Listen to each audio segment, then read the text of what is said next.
Good afternoon. Let me welcome you all to our final event of the year. I'm Ashutosh Varshney, Director of the Saxena Center for Contemporary South Asia here at Watson Institute and a professor in political science. Today's lecture is our O.P. Jindal Distinguished Lecture of the Semester and our second such lecture for the year. And the fall lecturer was Esther Duflo. And I'll introduce our speaker for today a little later.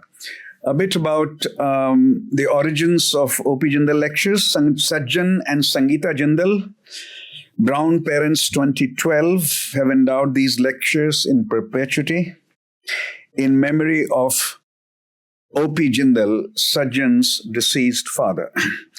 The purpose of the endowment is to promote a discussion of the politics, economics, culture, and social change in modern India here at Brown.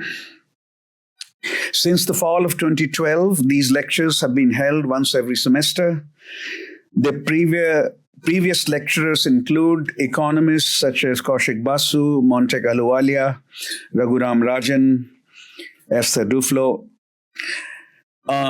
literary figures such as Salman Rushdie, Amitav Ghosh, historians such as Ram Guha, William Dalrymple, political and social scientists such as Atul Kohli, Uday Mehta, Ashley Tellis, Meera Nair, a film director, and Ravish Kumar, Siddharth Vardarajan, and Shekhar Gupta, leading journalists in India.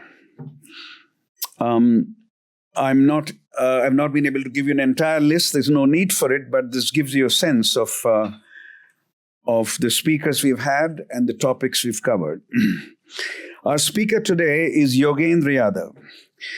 I have known him, I counted this morning, for 33 years.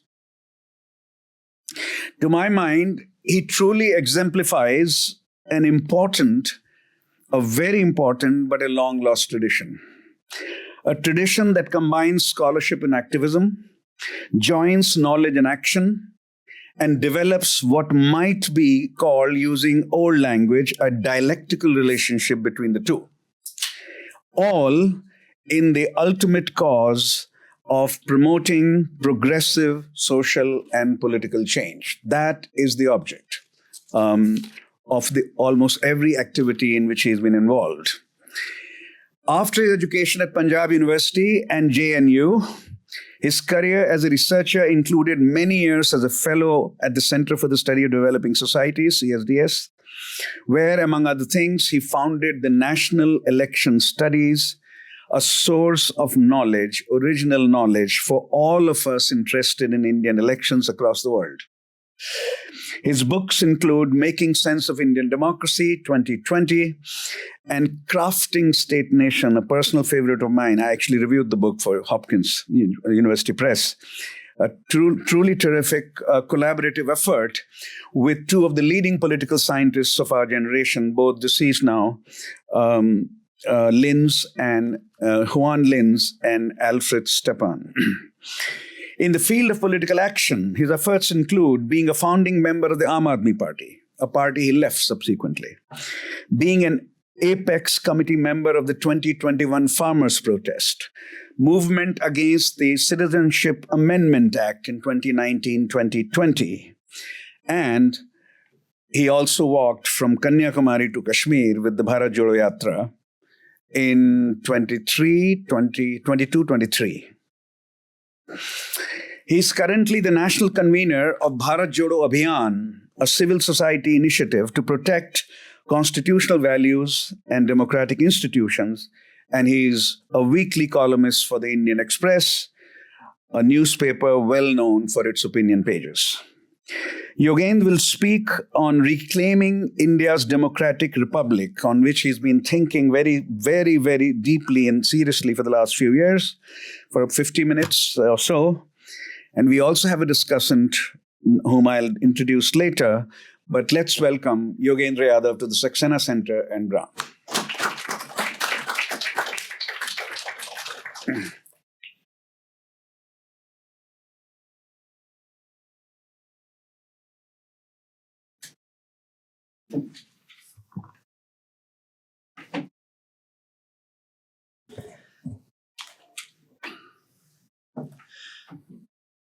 Thanks, Professor Varshney, for such generous introduction. I should begin by thanking Brown University, Watson Institute, and Saxena Center for Contemporary South Asia for this opportunity to present my views, to deliver a lecture which has had such distinguished speakers in the past that it's actually humbling to read that list. Thanks particularly to Professor Varshney for long intellectual companionship.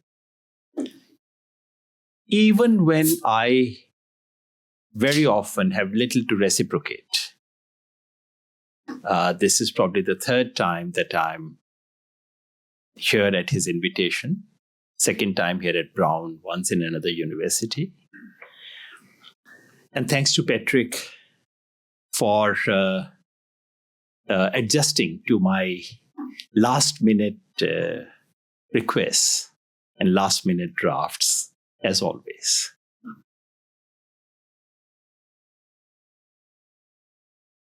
I must say that I was unsure of what and how to speak in the US about India.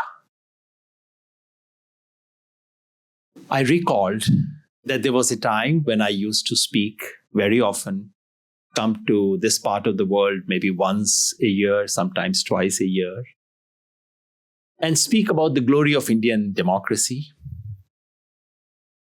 Looking back, I may have been a shade complacent.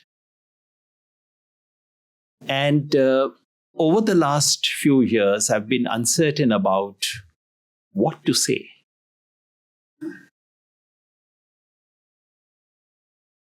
In many ways, I belong to that old tradition that Ashubhai mentioned.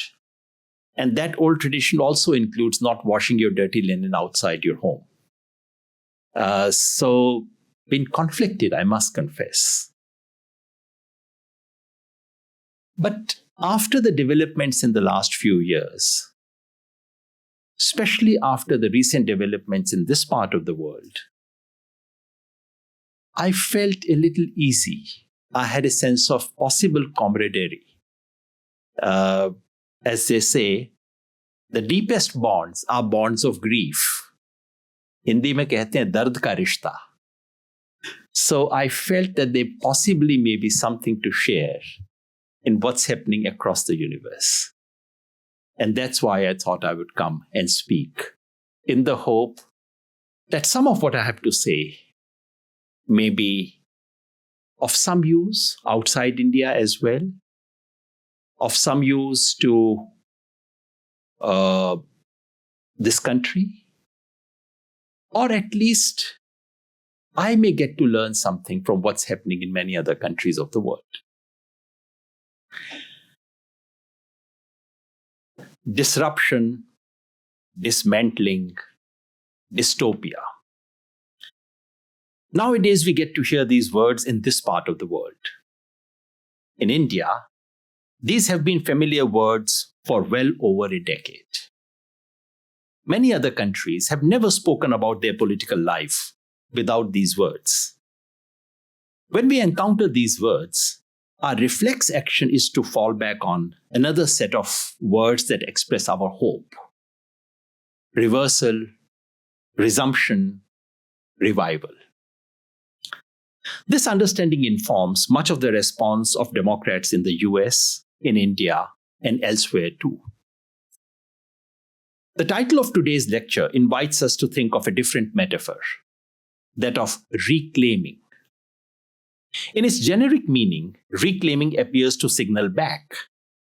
It is about claiming back something that always belonged to us.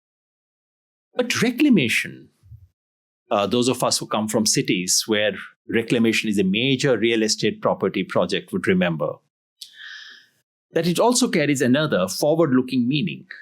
It refers to a process of making something, usually land, suitable for some use, typically farming or building, by removing something, very often water, that made it unusable. This should also be used for recovering useful substances from waste or reforming someone, typically delinquent child, to the right course. So reclaiming is not necessarily about gaining back, claiming something we once had. It is also about gaining forward, claiming a potential, claiming something we could have had. Reclaiming democracy in this sense may be the political project of our times. I speak here about reclaiming something in India, in the hope that this may not be only an Indian project, that we could have fruitful conversations among Democrats across different countries where we could learn from one another. I do so in the conviction that there is some merit in turning to those parts of the world that have seen disruptions and dismantling as a regular feature of their political life, that never could claim that democracy was the only game in town. Long discarded to the residual dustbin of democratic theory, the experience of democracies in most parts of the world could now be a source of insight. Just as we expected the historically contingent trajectory of democracy in European and North American societies to throw light on the present and future of democracies in the global South, it may now be worth entertaining a suspicion that experience of imperfect or even failed democracies may illuminate the recent experience of Europe and North America. If there's any merit in this suggestion, the US can learn something from India, and both US and India could learn something from Bangladesh or Sri Lanka. At any rate, this would be keeping with the spirit of our times, the demand for parity in international trade that has gathered steam of late. Like the trade in goods and services, there may be a case for rebalancing the international conceptual trade as well. I'm sure I would find some support here for a reciprocal tariff on societies that have long exported concepts and theories, while erecting high barriers against any import of ideas and ideals. That, however, is not the main point this afternoon. Besides, that's beyond my competence, and I can see many comparative theorists here who could do an infinitely better job than I could possibly attempt. We need a new kind of comparative politics to make democracy great again. I would confine my argument to India, whose democracy I have tried to make sense of and intervene in over the course of my academic and political life. A plea for reclamation invites us to ask several questions. First, what exactly do we seek to reclaim? This is a question usually handled by political theorists, democratic theorists, or by historians of ideas. What does democracy mean in a particular context? Second, is this something we never had? Or did we lose it at some point? This is a question of empirical assessment or political judgment. Third, why did we lose it or fail to claim it so far? This question requires explanatory models of comparative politics. And finally, how do we go about reclamation? This is a practical question of political strategy and ideology. I propose to address these big questions. I know this is not what scholars are supposed to do. I guess that's why I stopped calling myself an academic over a decade ago. I would venture to suggest that we are in that moment in history where students of politics, professional, practitioners, or amateur observers, cannot but turn to such big questions of our time, even if they suspect that their answers are far from clear and cogent, let alone comprehensive. That, at any rate, is what I feel about my own answers, my own sense of what I'm going to say today. But we cannot postpone it just because we don't have comprehensive answers, just because our answers are not elegant enough. The situation demands that we try and answer to the best of our ability. Good answers need not always be clever answers. So let me anticipate my overall argument, lest I lose you at some point in the details when I get into that. I shall suggest that what we call democracy in India was a strange object masquerading under a familiar name. That it carried a different promise, a different meaning, and indeed different substance from its namesake in Euro-Atlantic world. I would suggest that democratic republicanism captures it better than just democracy or liberal democracy. For far too long, we've confused these things. I've argued that political arrangement founded on this spirit of democratic republicanism has now come to an end. That is what I call the end of India's first republic. The 2024 elections did not reverse this. The failure of the present regime to get a plebiscitary mandate merely halted a slide from competitive authoritarianism to electoral autocracy. We are at this moment in a no man's land. That's my assessment of where we stand. I go on to suggest that this end of India's first republic was not just a bad accident, nor was there anything inevitable about its collapse. India experienced what I call democracy capture. Capture of democracy by using instruments of democracy. While no democracy is immune to such possibilities, the flip side of the extraordinary success of Indian democracy was that it was vulnerable to such an assault. The implications of this reading, to my mind, is that reclaiming Republican democracy is a political project. This project requires reinvigoration of democratic resistance, a cogent strategy, careful identification of agents of change, and coordination at multiple levels. Once the resistance offers us a breathing space, then there is a need for restructuring of the democratic state to guard against similar democratic capture in future. At the same time, we must realize that reclamation is not just a matter of political strategy. We require re-enchanting democracy in multiple ways: conceptual, normative, and practical. Or to put it differently, it calls for nourishing democracy with ideas, ideology, and idealism. That's broadly the argument that I'm going to present today, starting with the first part, which is what was Indian democracy? What is Indian democracy? What is the specificity, uniqueness of Indian democracy? Because when we say India is not democratic, Freedom House tells us India has fallen its score, we all assume that there is one standard model of democracy. We know what it means to be democratic, and we know what it means to slide back from that. I would suggest we need to examine this a little more carefully, not because there is anything unique about India, but because every democracy is unique in its own way. Let me begin, therefore, with some remarks on why the dominant theory of democracy does not help us make sense of the reality that confronts us. Drawing upon Sudipta Kaviraj, I've already said, this was a phrase from him, that Indian democracy, he did not use it in the case of Indian democracy, he made this a general remark about strange objects masquerading under a familiar name. This is what so much of our modernity is all about. Much of the efforts of the dominant theory have been to name and map what it finds familiar, that is, similar to the institutions and practices in Euro-Atlantic world.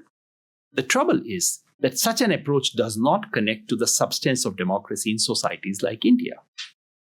It leads to serious misrecognition of the specificity of Indian democracy, its strengths and its challenges.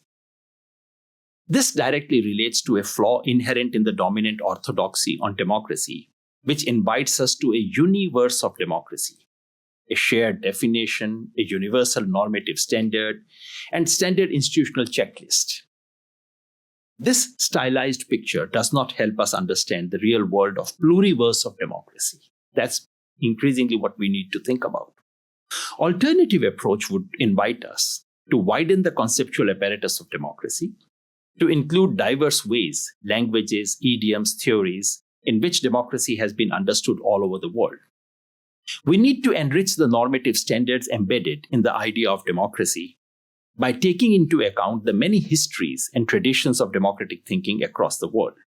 It follows, therefore, that we need to expand the repertoire of institutions, conventions, and practices that go into the making of democracy in societies that are often quite different from each other. The mythical story of transition to, consolidation of, and culmination into a finished product democracy, that mythical story must give way to a real history of actually existing democracies, both in the global north and the global south, to reflect their radically different experiences and trajectories. I'm not a comparativist, unlike many scholars present in this room, and cannot attempt such a revision of democratic theory. But I cannot but recall the work of two intellectual giants with whom I had the honor of working, the two persons mentioned by Professor Varshney, late Professor Juan Linz and late Professor Alfred Stepan, whose approach could guide us in such a venture, in mapping the actual experience rather than a certain mythical story that we like to tell about how democracies are. Let me come back to India. Such an approach to making sense of democracy demands that we look at India's democratic experience afresh. There is no doubt that the ideas and institutions that constituted Indian democracy drew upon the modern Western experience. There's obviously no doubt. It was drawn from the West. The Indian constitution follows the template of democratic constitutions set in Euro-Atlantic world. Yet Indian democracy in practice is radically different from its namesakes in this part of the world. I have suggested elsewhere that the originality of Indian constitution is not like the originality of Indian classical music. It should rather be compared to the originality of the Indian cinema, or that of bread pakoda, if you prefer a more appetizing metaphor, that uses a received technology to invent a new form, if not a new substance altogether. If Indian democracy is unique, it is not because of some inherent genius unique to the Sanatani Indian civilization. As Kaviraj has reminded us, this is so because modernity's universalizing tendency cannot but produce plural outcomes.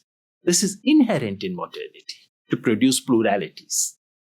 Multiplication of modern democracies cannot but produce multiple kinds of democracies, for the simple reason that the initial condition in each society are different, the nature of modern democratic stimuli is different, and the exact sequencing of different aspects of modernity is different.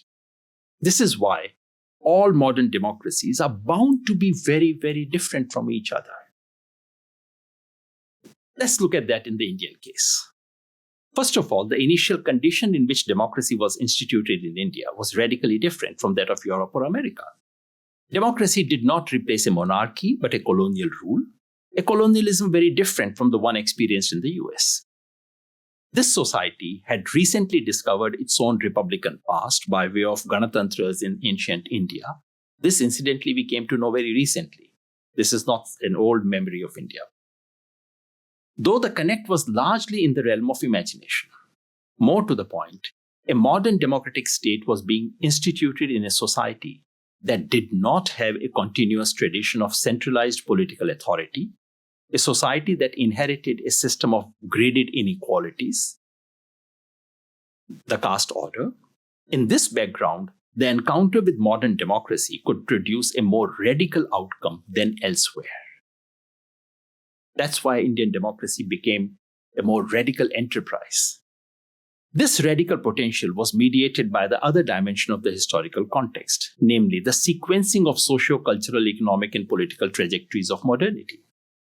Unlike Europe, where the entrenchment of capitalist economy, individualization, and secularization of society, and the consolidation of modern state preceded the gradual introduction of universal adult franchise, the order was nearly reversed in India. As Rajni Kothari has recognized long ago, politics was at the heart of India's tryst with modernity. Democracy was not just about instituting a mechanism to hold the rulers accountable to the people. The project of instituting democracy was intertwined with that of state building and nation building. Democracy became a primary mechanism for secularization of society, for reordering of hierarchies of a caste order, and laying down the foundations of a modern capitalist economy. This primacy of politics was to prove a boon as well as a curse. Finally, it is not just the context, but the stimuli that we call democracy was also very different in India. Indian political thinkers in the first half of the 20th century were acutely aware of the democratic currents in the West. Indeed, of all the major intellectual and political tendencies across the globe, they were quite familiar with all that. Yet, with the exception of Dr. Ambedkar, there is a conspicuous absence of sustained reflection on democracy as a political form. Almost no one writes about democracy. This is stunning in the 20th century. They were all Democrats, yet democracy was not the principal object of desire, nor the principal category to think through India's political future. The rich and multi-layered idea of Swaraj subsumed the idea of democracy. The foundational principle and practices of democracy were shaped in India by two overwhelming political currents: nationalism, socialism. These were the two currents that shaped what democracy was and what it became. Indian nationalism was a source of ideas, leadership, and organized forces that lent stability and depth to the democratic enterprise. Indian version of nationalism offered a philosophy to connect deep diversity with democracy, something which was not possible in many other parts of the world. At the same time, the quest for national resurgence in post-colonial India also instituted an anxiety around national unity and an enduring support for a strong state. The Indian variant of socialism, something I've studied for long, from communism to Gandhian socialism, served to radicalize the idea of democracy and ensured a pro-people bias in democratic practices. So I keep joking that the Indian communist movement did not create a revolution in this country, but it actually democratized democracy in India. And this was the unintended consequence of what they were trying to do. Its focus on substantive outcomes rather than procedural norms was to become the strength as well as the weakness of Indian democracy. So this is why Indian democracy was to be and is unique, different. Thus, to go back to the idea of strange objects masquerading under familiar names, political arrangement that was instituted by Indian Constitution deployed the language of liberal democracy, but there was a radical disjunction between the form and substance of this Indian democracy. If you'd recall, this was actually the title of Rajni Kothari's first famous essay on Indian politics, Form and Substance in Indian Politics. Or to put it differently, the language of democracy was creolized in India. Many of the familiar ideas, practices, and institutions were redesigned or rearranged to create a pattern that was unique. Indian democracy was centered around the idea of popular sovereignty. People decide who to rule. People decide who rules them. They expect the rulers to work for their welfare, failing which they can punish the ruler. That's the central idea. Notice that this concept is substantive, not procedural or minimalist. There's almost no popular support for any procedural or minimalist understanding of democracy. Democracy is about rulers ensuring everyone's welfare, well-being, and dignity. People are not fussed about rules and procedures. People value their right to choose and to punish the rulers. They would not let go of it, at least not knowingly. But they do know, but they do not put premium on what makes such a choice free. Freedom of expression, autonomy of institutions, or a level playing ground. These do not occupy that kind of centrality.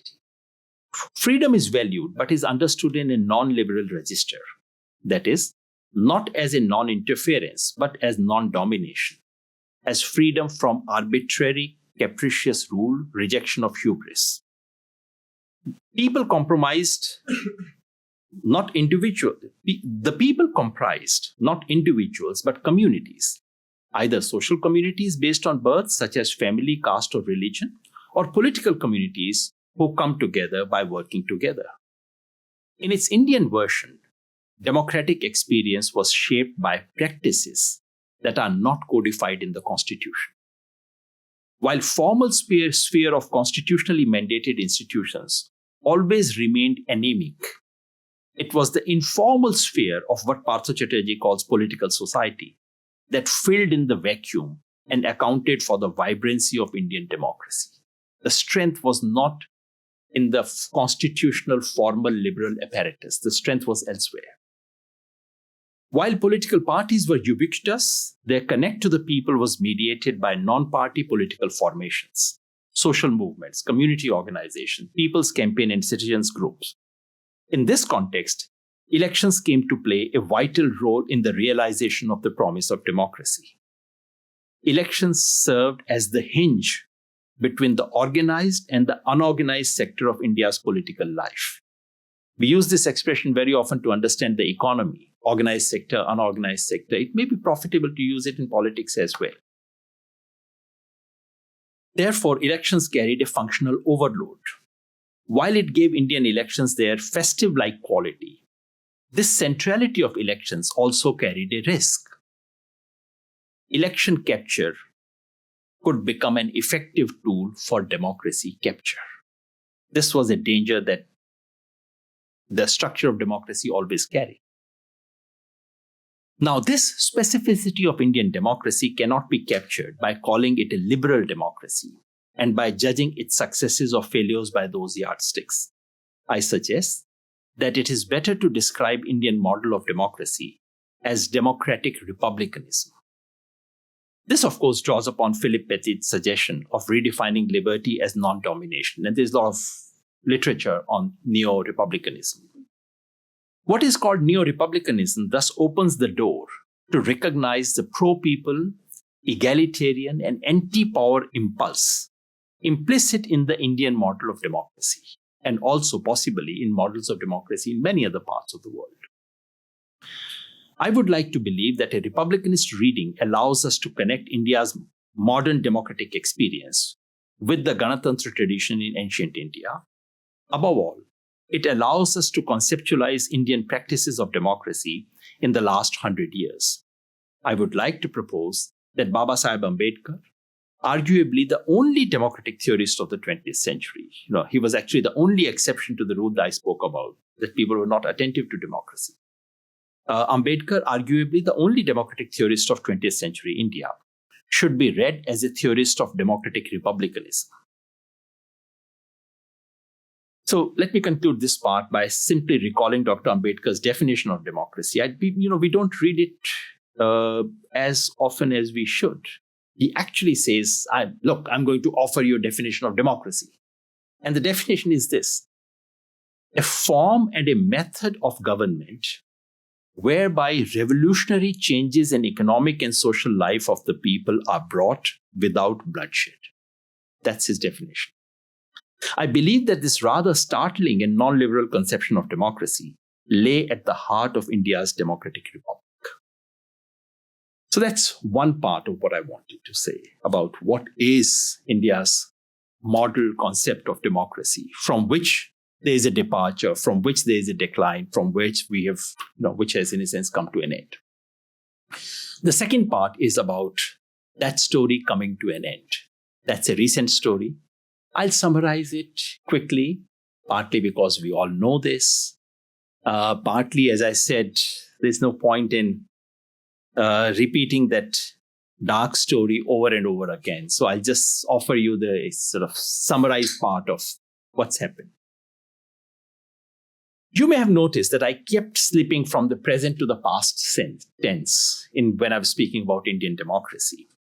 That is because of my understanding that the democratic republic that I have been speaking about, that many of us present in the room had interpreted and often celebrated, has come to an end. There are multiple interpretations of what has happened to India's democracy in the last decade or so, and I speak of India after 2014, which is clearly a watershed moment. I would only urge that calling it democratic backsliding does not quite capture what we have experienced.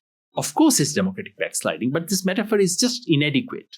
It tells you of a temporary slide back in an inevitably nice and lovely journey, or sad backsliding on a scale that we know. To be sure, India was no model of democracy in the first 6 decades of Indian democratic experience. It was, at best, an imperfect democracy judged by its own model of a democratic republic.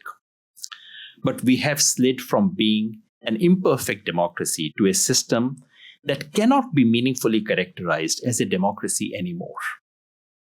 I would prefer to describe it as a system of competitive authoritarianism. A system that continues to claim that it is democratic, that continues to hold elections that are not farcical as of now, where the possibility of the ruling party losing a critical election is fast diminishing, but has not been extinguished altogether, but where all other elements of democracy are seriously compromised. Therefore, I call it the end of India's first republic. You could say it ended in 2014. I would probably say more like 2019. Modi's second coming is clearly a watershed. And then we can say, well, that republic has now come to an end. What we are witnessing is a transition from the first socialist, secular, democratic republic, that's the language of the Constitution, to a quasi-democratic, firmly majoritarian, and crony capitalist order that stands in sharp contrast to the promise of a democratic republic. We could date the inauguration of the Second Republic to 2014, when BJP started consolidating its electoral, ideological, and coercive power into a new one-party dominance system. Now, one-party dominance is not new to India. All students of Indian politics would remember that. But unlike the famous Congress system of consensus, the new BJP system is based on a concentration of power, a sectarian ideology, and social exclusion of minorities. This Second Republic need not have a new constitution. And of course, after the 24 experience, it will not have a formal new constitution. We know that. As long as the regime can define and redefine the threshold of tolerance for deviations from constitutionally mandated procedures. The constitutional form of parliamentary democracy may be retained. Yet for all practical purposes, India is drifting towards a Latin American-style presidential democracy, where the supreme leader draws power from the people and is answerable only to them. I hesitate in speaking about Latin America in Richard's presence. He knows infinitely more than any of us does. Instead of being one among many episodes in a democracy, elections have become the only available democratic episode. Any form of political contestation outside the electoral arena, dissent, protest, human rights struggle, civil society activism, is ruthlessly suppressed. For its survival and popular acceptance, the ruling dispensation depends upon occasional electoral endorsement, a massive propaganda machine, formal and informal regimentation of non-state media, indirect control of judiciary and other autonomous institutions, continuous crusades against internal enemies, and you know who, and regular military adventures, especially preceding an election. India may never formally be declared a Hindu Rashtra. It would be unnecessary, for the regime has successfully instituted a non-theocratic majoritarian order. The new India is a negation of India's democratic republic, where public is continuously mobilized to undo the republic. That, in a sense, is the name of the process. Mobilize the public to undo the republic. Speaking where I do today, I hardly need to emphasize that India is not unique in this respect. After decades of searching for a model of transition to democracy, we now need an inventory of reverse transitions, of how functional and stable democracies collapse. But I would resist a global overarching theory of a neoliberal fascism or populism that sweeps across the globe. An examination of the democratic erosion in India over the last decade suggests a distinct route, what I call a democratic capture, where the mechanism of democratic mobilization and election is used effectively against the ideal and institutions of democracy. This democracy capture is not an accident, nor is it inevitable. There is no guarantee that this is just a passing phase. At the same time, this is not irreversible. Its contingency invites us to a new democratic theory that is alive both to the risks and the possibilities inherent in the variety of political arrangements that use the label democracy. India is not a case of democracy that never took roots. This could be true of many other parts of the world. You could say, well, democracy was formally instituted, never took roots. It is not the story of decline and fall of democracy. It is the story of an unusual success and an unexpected collapse. It's a very unusual story. Clearly, the second decade of the 21st century was not the first time Indian democracy faced the real challenge of a democracy capture. It could have been attempted in the mid-60s, in the aftermath of Sino-Indian War, or at the death of Nehru, and the subsequent severe crisis, including famine. These are moments when democracy capture could have happened. It happened and nearly succeeded during the emergency, being thwarted largely by Indira Gandhi's self-goal, when her overweening self-confidence and misjudgment about her popularity led to her calling the elections of 1977. She could have done without it. Arguably, the intersection of Mandal and Mandir with the sudden collapse of Congress and the economic crisis all around 1990 offered yet another possibility for democracy capture. But as so often happens in history, there was a road that could have been taken but was not taken. In each of these instances, a possibility that existed did not turn into an occurrence. As a matter of fact, 2014 was the least probable of all these moments. And that is something students of Indian politics and history must answer one day. Why in 2014? Why not in the 50s? Why not in the 60s, 70s? But I would suggest that each success of Indian democracy left chinks, cracks, or bigger gaps in the democratic enterprise and exposed it to the dangers of a capture. It took a determined political player and a constellation of events to string many of the existing long-term vulnerabilities and turn a dire probability into a calamitous reality. This is what happened in 2014. Does this story hold after the extraordinary elections held last year? Because in 2024, things changed. Many of us, our mood changed at least.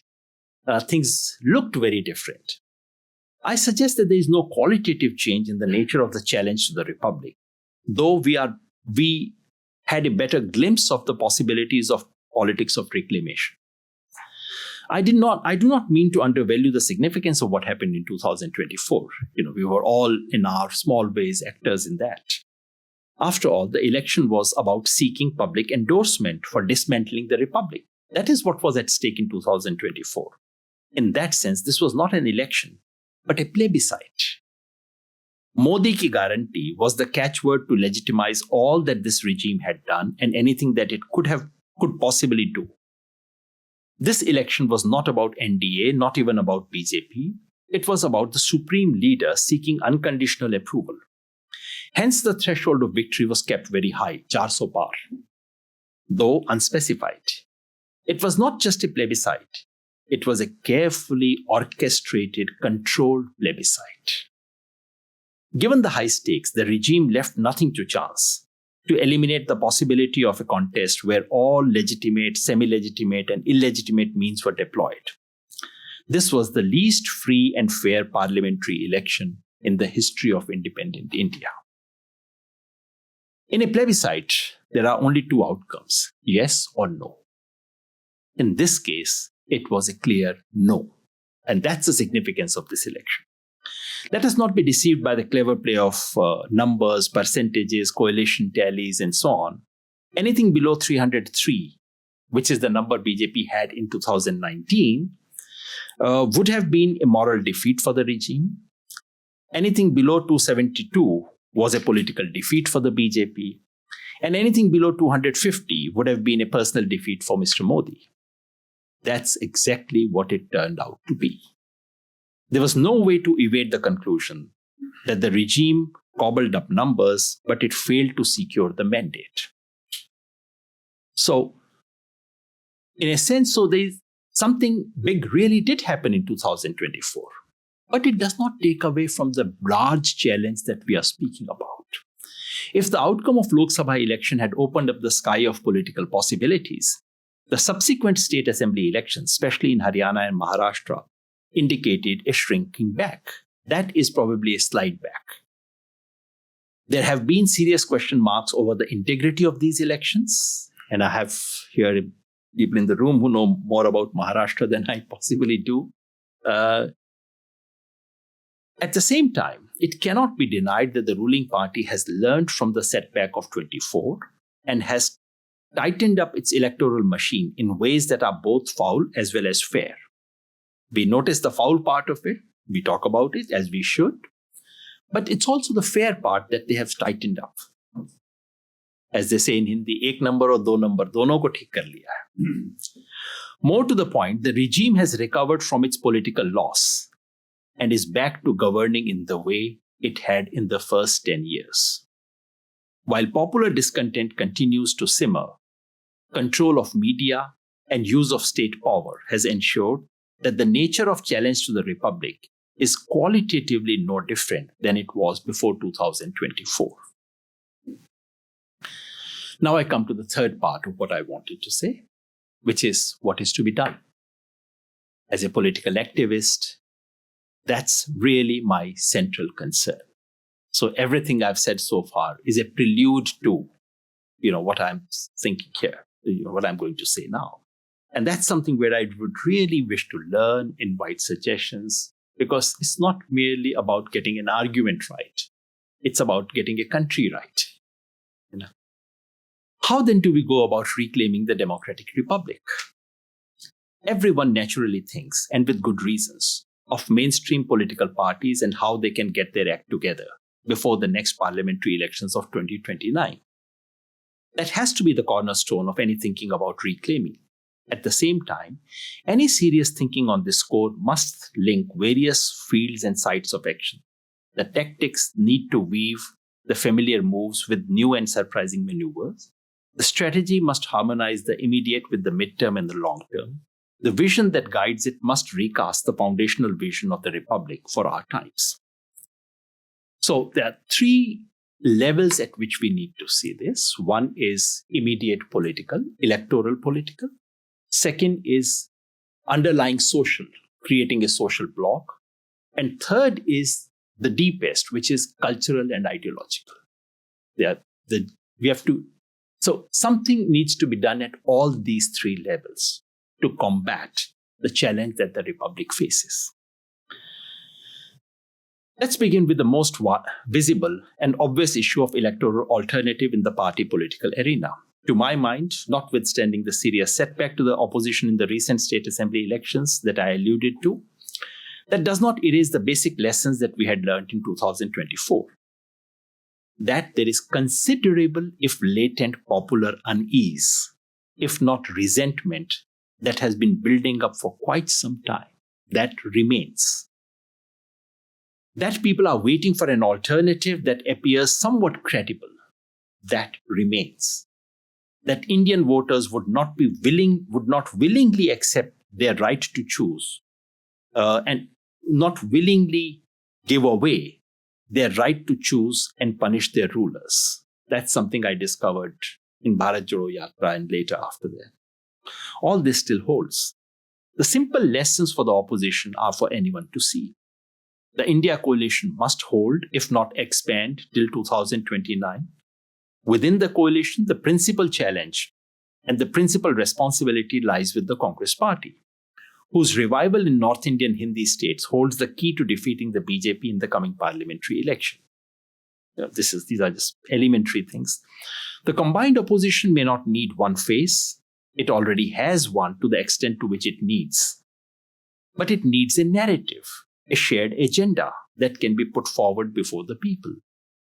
So there is something called the India Bloc. What exactly does it stand for? Much of this is discussed all the time in the media, and I can hardly add much more to it. The question, of course, is whether the present regime can at all be defeated in any national election. That's a question. Given the extent to which electoral process has been compromised, that's a tough question, and not limited to the much hyped debate around the electronic voting machines. Unfortunately, every debate about electoral irregularity immediately reduces to EVMs. Somehow it triggers all kinds of fancy things in our mind.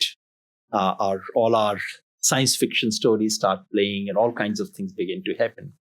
As a result, I'm not saying I'm not ruling out the possibility of EVMs being tinkered.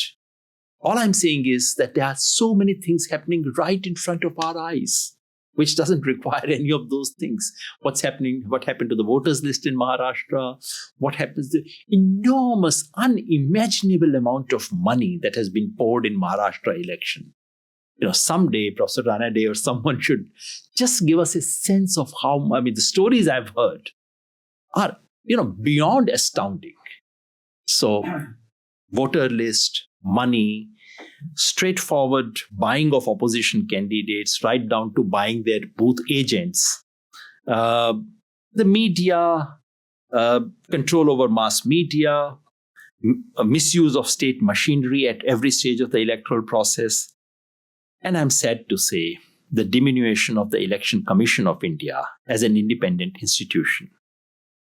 I say that with a lot of pain, because there was a time when I would come and speak about the integrity of Indian elections and how Indian elections could teach a lesson or two to the rest of the world. And I must say, I did take some vicarious pleasure after the Florida episode and said that, maybe Indian Election Commission could take over the American elections and run it better. Now the joke is on us.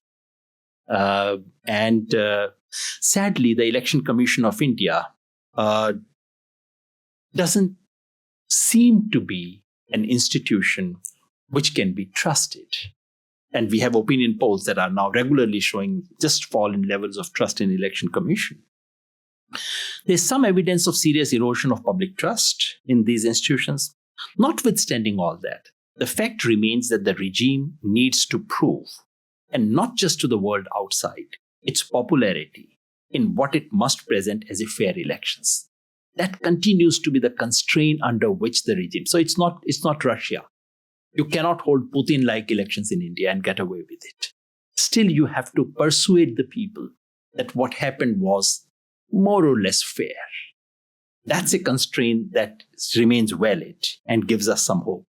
Elections may not be the principal arena of political contestations, but they remain a relevant arena still.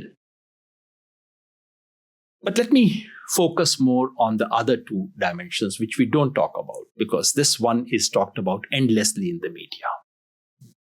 Let me focus on two other arenas of action to reclaim democratic republic: contestations on the street and those in the realm of ideas.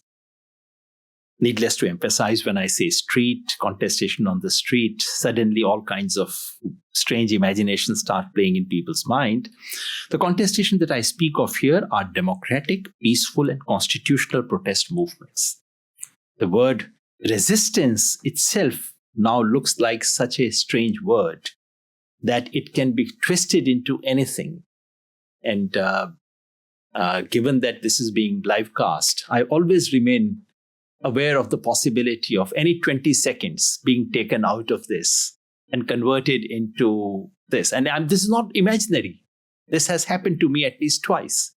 10 seconds taken out and converted into, all kinds of weird stories. So we are speaking only here of peaceful, democratic, and constitutional protest movements. My sense is that the thrust of counter-hegemonic action needs to be on the proactive mobilization of two central issues and two key constituencies: issues of social justice and regional equity. And two constituencies, namely farmers and the unemployed youth. I'm not here talking about those who face the brunt of the system. I'm not speaking here of the social groups which have experienced highest oppression. That, needless to say, in this regime are the Muslims, minorities, who have been effectively reduced to a second-rate citizenship in India today. Just 10 days ago, was it 10 days ago?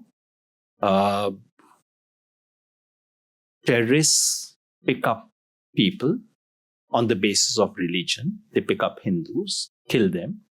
This invites a nationwide outrage, just as it should. But almost every second day, you have instances of people being picked on the basis of their religion, being lynched, houses bulldozed, denied right to practice their profession, denied a room, a house. And now it has stopped making any news whatsoever. It is normal. So, but my focus right now is in identifying what are the sources of resistance. Where does effective counter-hegemonic pressures can come from? Two issues and two social constituencies I mentioned. One is caste-based social justice. Over the last 2 years, following the second Bharat Jodo Yatra, the Congress has raised the issue of caste inequalities and social justice in a systematic manner around threefold demands of caste census, removal of cap on reservations, and expansion of affirmative action in the private sector. These are the three demands the Congress has pushed.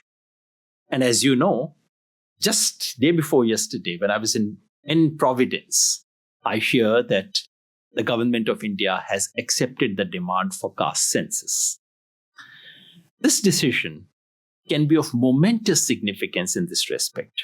While it demonstrates the BJP's assessment that it can appropriate the social justice agenda, this can also open up a new window to a more vigorous politics of social justice.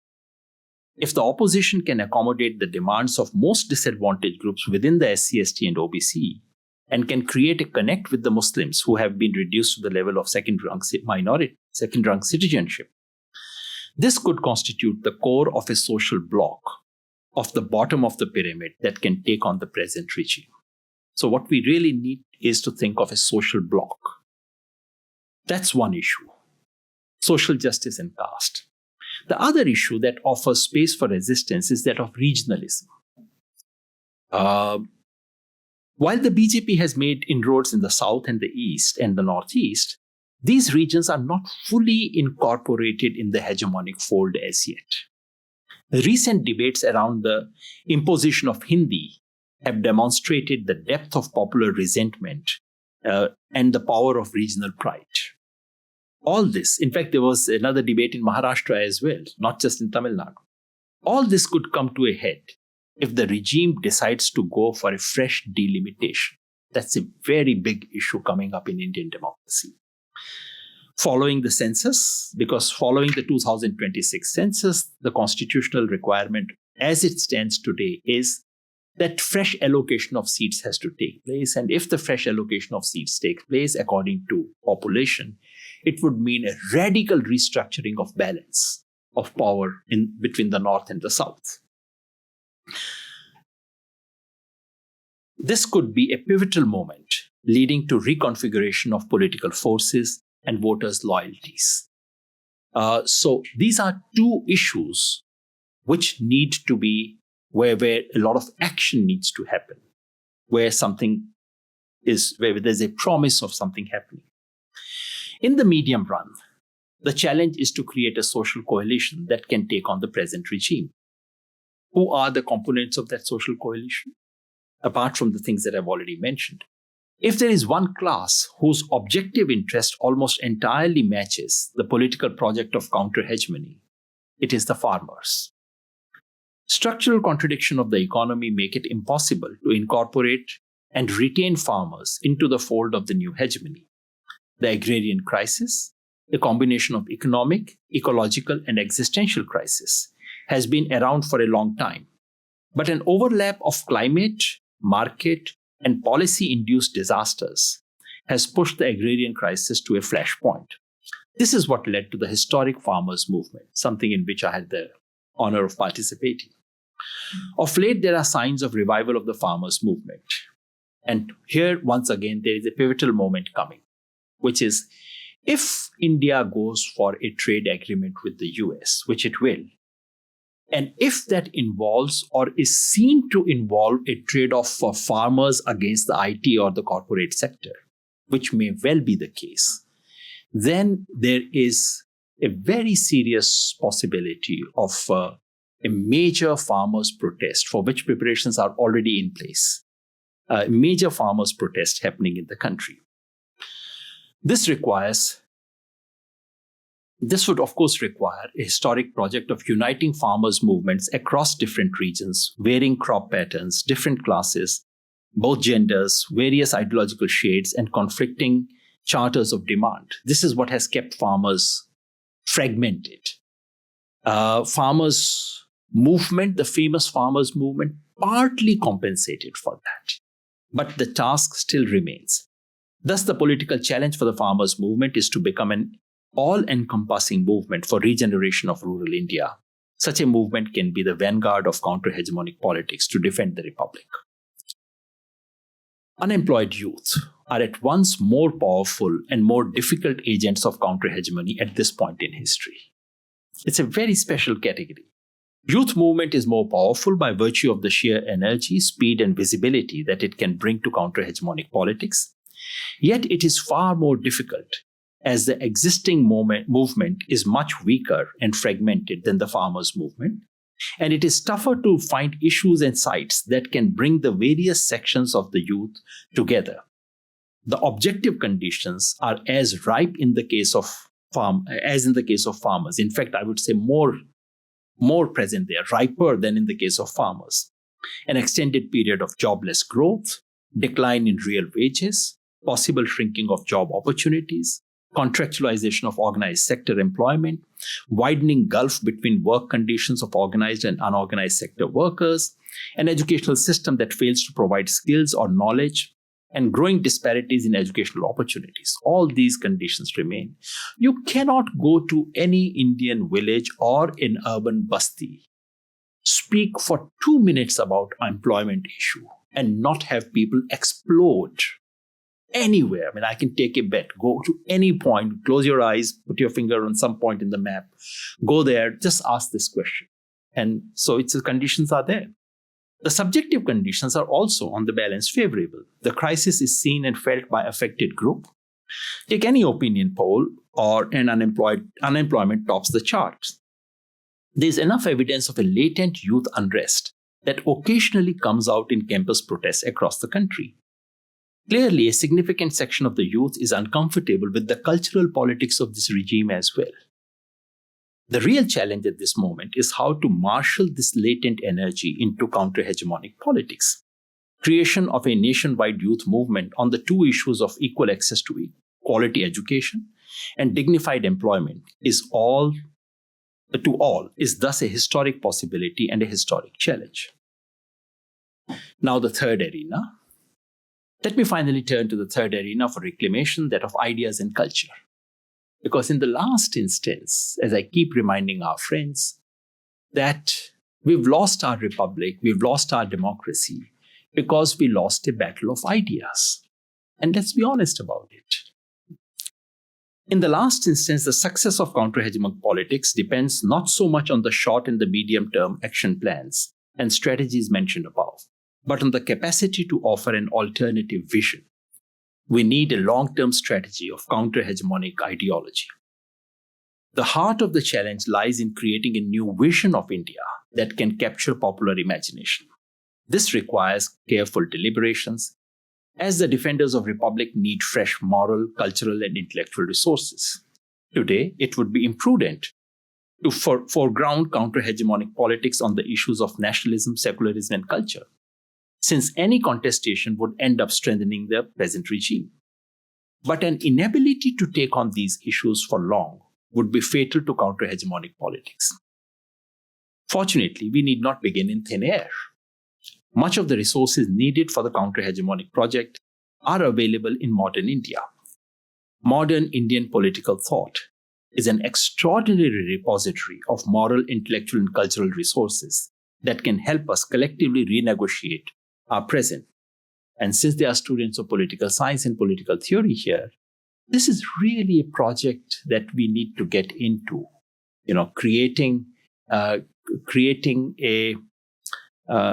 Converting modern Indian political thought into a repository that's available for our future. We can draw upon this tradition only, and first of all, if we give up the insistence on any of the 20th century ideological labels or icons as the starting point. We must recognize that many of the ideological battles of the 20th century, violence versus non-violence, state versus market, class versus caste, are pointless today. Instead of carrying on the deadwood, we need to learn from all the major streams of modern Indian political thought. Specifically, we need to bring together two strands in the 20th century Indian political thought. The modern egalitarian strand, represented by socialists, communists, Ambedkarites, feminists, and so on the one hand, and the indigenous or decolonization strand, represented by the Gandhians, Sarvodayaites, environmentalists, and many other thinkers. These are the two strands in the 20th century that do not speak to each other. They run parallel to each other in the 20th century. Our challenge is to bring them together. What we need is a new ideological integration of both these strands under a capacious concept like Swaraj. This alternative ideological vision must not be tied to any one thinker or text. Instead, the Constitution must become the key symbol for counter-hegemonic ideology. Now I come to the last part, a very short part of what I have to say, which is about re-enchanting. I began by talking of the global challenge of democracy. Let me conclude by making a suggestion that may have relevance beyond India. What we call democracy today is three things rolled into one. Democracy is a word, one of the most used and abused words in our time, a word with amazing universal provenance, the most potent term for claiming political authority in global political speech. It is also a charming political ideal that outcompetes any foreseeable rivals, a vision of society where all citizens have equal effective control over all significant collective decisions. Who can quarrel with that? Finally, and most oddly, democracy also stands for a political mechanism, usually that of representative government through periodical elections that are decided by some form of a majority rule. So we have these three things, an idea, an ideal, and a mechanism, all rolled into one, and they're all called democracy.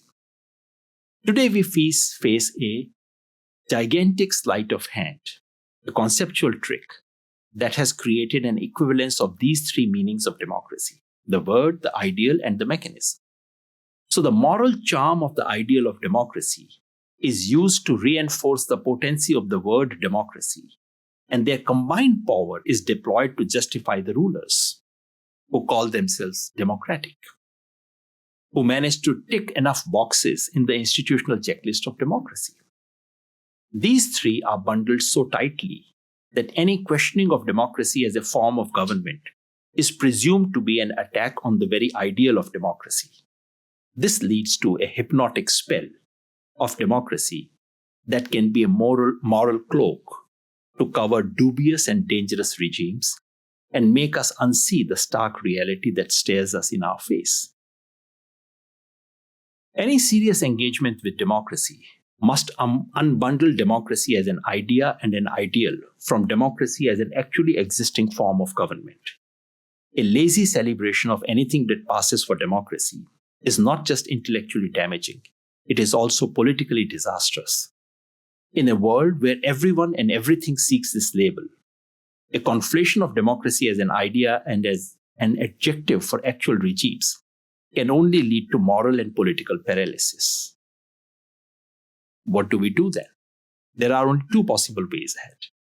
One option, awfully argued by Professor John Dunn over the years, is to break the spell of democracy That's what he wants us to do. Don't be misled by this word. This word has done too much damage. Just, switch off. To break the spell of democracy, detach the regimes from the lofty ideals of democracy, and then treat democracy just as one more form of government that carries no special claim to moral authority. That's the kind of suggestion he seems to be making. This is intellectually quite cogent approach, as we would not live in denial anymore. The problem, of course, is the sheer normative power of the word. The word today, you cannot do things in this word by disavowing this word called democracy. Also, if we delegitimize democracy, what is the alternative? To my mind, therefore, the other radically different option would be to re-enchant democracy. Re-enchantment recalls the famous argument of Charles Taylor that the rise of scientific rationalism and the decline of traditional religious beliefs associated with modernity has led to a disenchantment, the loss of a sense of the world, inherent meaning and purpose. That's his larger argument about secularization in the world. He says it has led to a disenchanted world. For him, re-enchantment involves reclaiming the sacred without traditional ritual beliefs, rediscovering the values and wonder of the world, and a renewed sense of the spiritual. I propose something similar has happened to the world of democracy, that has been stripped of its meaning and purpose. Democracy was a vehicle for something larger than itself. The rise of democracy as a modern deity has meant that it has become an end unto itself.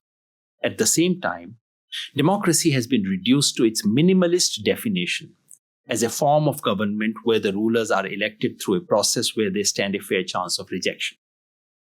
Democracy has become a transactional business where political entrepreneurs trade for power. Political scientists have legitimized and contributed to the process of degradation of democracy. Because this business we have legitimized, political entrepreneurs trading power, is something we also agree now is democracy.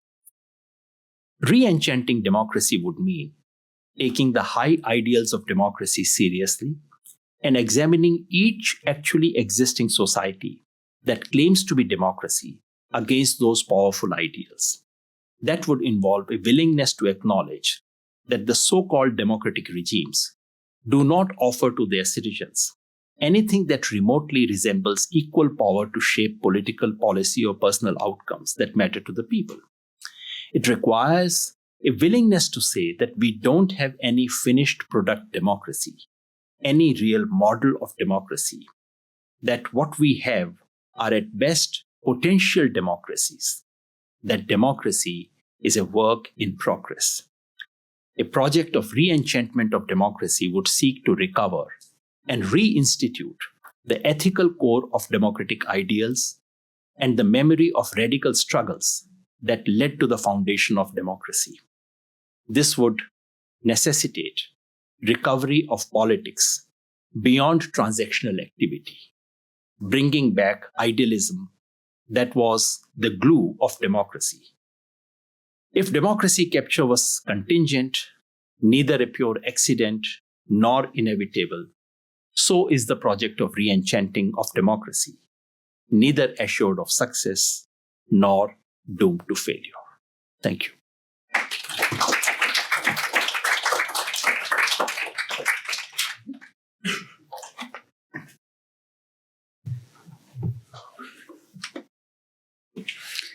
These remarkable set of reflections and analytic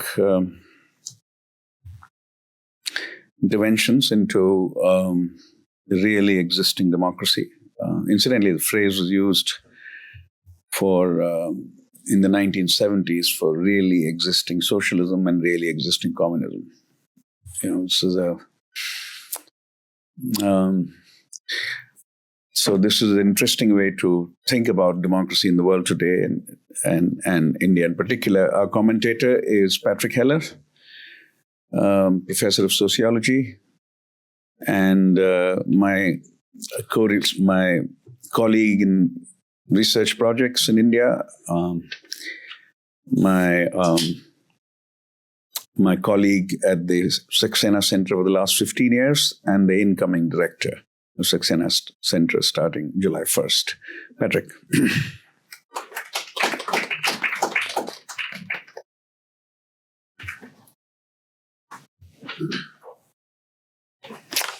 So thank you to Yogendra and to Madhulika for traveling here and spending time with us in your incredibly busy lives. And to Yogendra, I won't repeat some of the things Ashu said earlier, but I've been learning from your work for 3 decades, and it's always extraordinary to hear you speak. Today, you've given us a history, you've given us theories. You say you're not a comparativist. I don't buy that at all.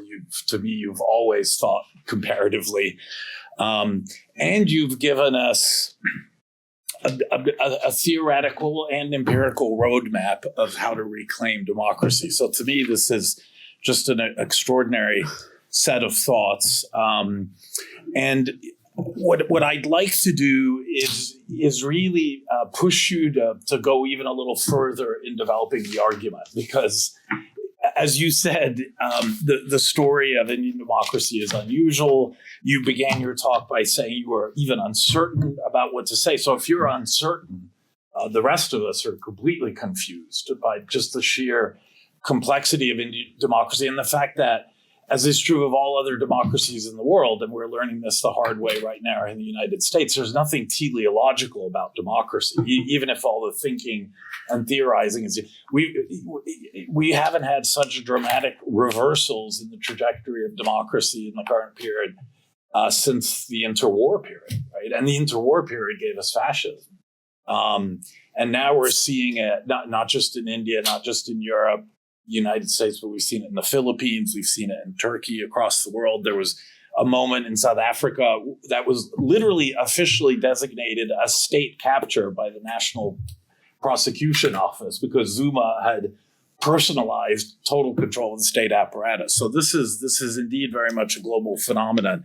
And I really want to just gear my comments to building on everything that you've shared with us and inviting everyone to help us even deepen the argument as best we can.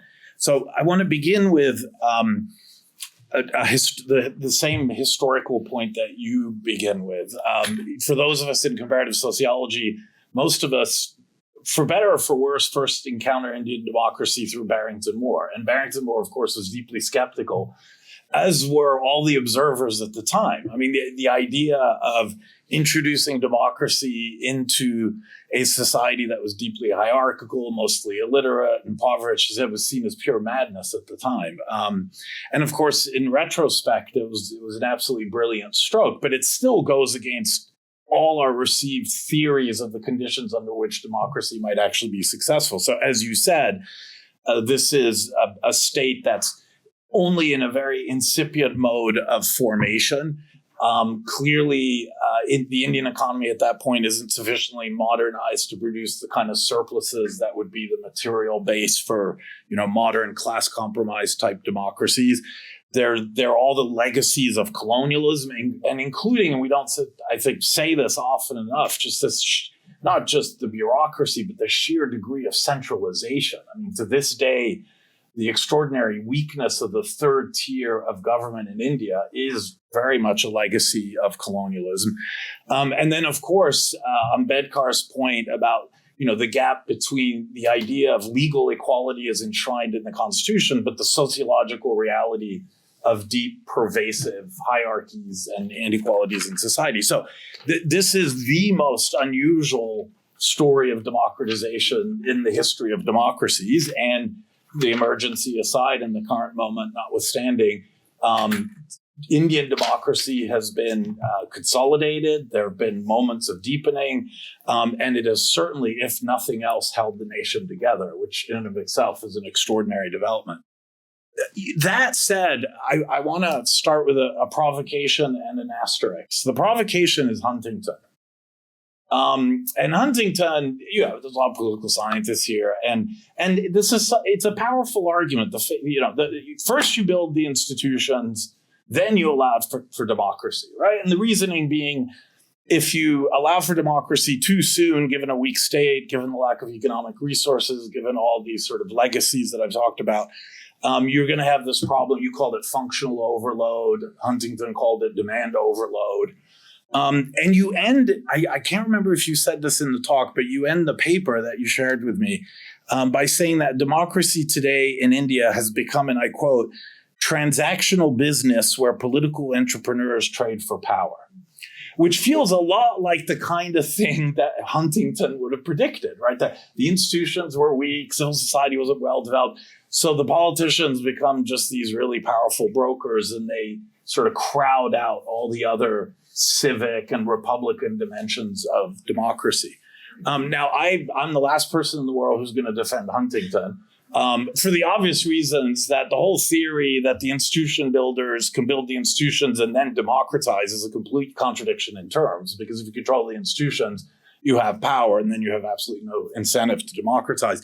But that said, even within India, there are comparisons one could make that would both support as well as overcome the Huntington hypothesis. So you could argue that in the North, by and large, and many people have said this, because parties developed at the expense of civil society and social movements, there's been this kind of monopolization and transactionalization of politics that you describe.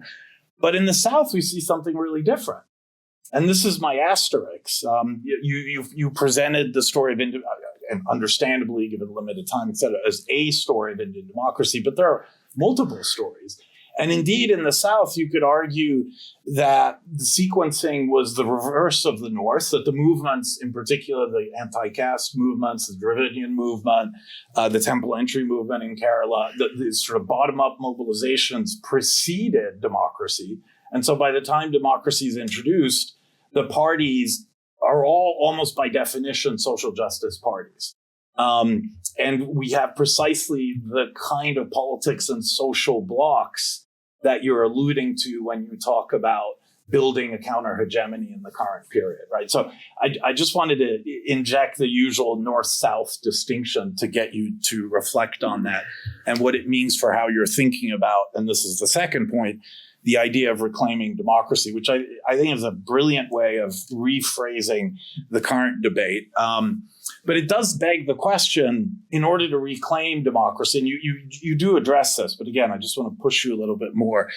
What are the sources of resiliency? So Levitsky, who with Ziblatt, coined the whole idea and term of democratic backsliding. Recently, they've been talking about what are the sources of democratic resiliency. And in the standard mainstream political science literature, resiliency has sort of three sort of normal identities. One, it's the Constitution, right? This is why we have constitutions, to have a mechanism that pushes back against elected officials who might want to become autocrats. We have the checks and balances of liberal Madisonian democracy, Congress, the elected representatives, the judiciary, and then political parties. I mean, if you have a strong political party opposition, presumably they can be a countervailing force to authoritarian tendencies. And that's the usual sort of trifecta of resiliency in a formal, established democratic regime. Every day, like everyone else, I check my phone every 30 minutes to see if I still have rights, because this is the moment we live in and they're constantly being aggressed and assaulted. And for the first time in my adult life, the term civil society has become part of the almost day-to-day discourse in the U.S.